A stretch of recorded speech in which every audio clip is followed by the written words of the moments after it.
ฉันมันเป็นสีเทาอนาคตว่างเปล่าไม่มีแสงไฟ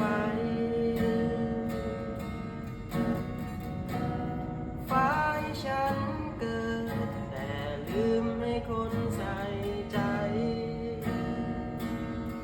อยู่ต่อไปแม้ต้องยิ่งรนถนนสายนี้จะมีจุดหมายหรือเปล่าเป็นคนอย่างเราใครเขาจะมาจริงใจไม่มีศักดิ์ศรีไม่มี power เลยชีวิตเดินไปจุดหมายปลายทางสี